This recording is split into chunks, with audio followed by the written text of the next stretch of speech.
So in this stage, we're going to be focused mainly on working on key poses. Key poses, in my perspective, are the second most important poses of our shot.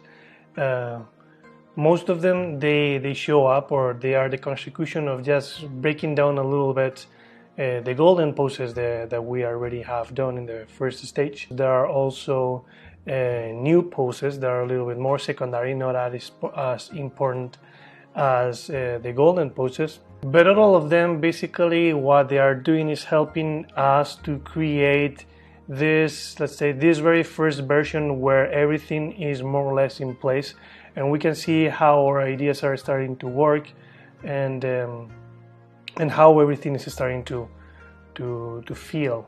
So these are the main aspects of the key poses. Key poses are all the poses that basically tells all the narrative and all the creative aspects of our shot in the more basic level. That's why one of the goals of the key poses is that we don't use too many. We have to keep it simple and very, very precise. Timing in this stage is very important. This is the first time that we're going to really start to pay a lot of attention to timing. The changes of the poses should happen right in the right frame, in the very specific frame. This is because we are looking for a sense of flow that is going to help us a lot to get the feeling that the character is alive. So we need to start to give that feeling already in this stage, and for that the change of the poses has to happen right in the good moment. Just a tiny little like a few frames off the right timing, that can really be very not easy to understand what is going on in the shot overall if we are showing to directors that they are not very familiar with the stepped mode, or maybe if we are not using too many key poses. That's why the changes and the poses that we apply in the key poses has to happen, boom, right in the right timing, so the sense of unity of the character moving and what we're hearing is blended and well integrated together. And definitely that can help us a lot to make sure, or to give the feeling that the character is alive, and therefore to sell our ideas very efficiently. Okay, so there is basically two ways that we can find our key poses.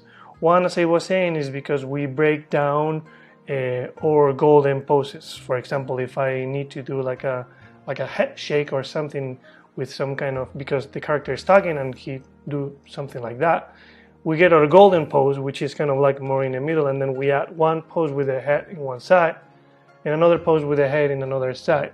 So these are two golden poses that are based on a previous two key poses that are based on a previous golden pose, right? So that's a way that we're going to find the key poses. The other way is just by basically adding new poses that are not so important, as we were saying, as the golden poses. But at this stage it's important that, or we need to add them, because maybe they represent something that is going to help us to sell our ideas. Maybe it's part of the mood, part of the attitude, part of a gesture that we want to sell to the supervisors, or because we need to already to start to have it to see how it feels, right?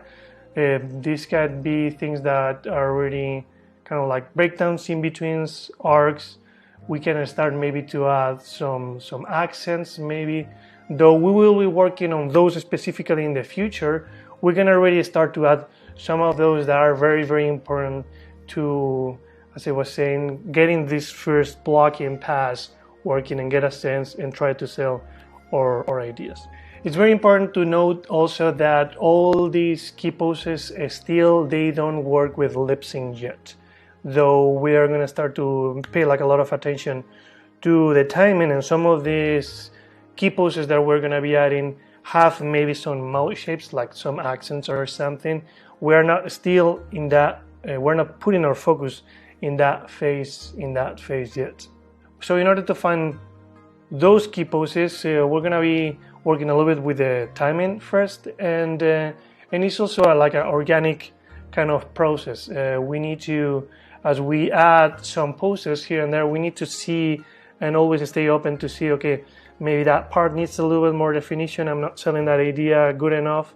But a good way to start definitely is by working on the timing of the audio itself.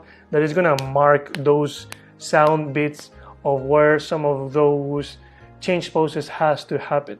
So let's talk about a little bit more about timing, how we can get started working with the timing, finding our key poses.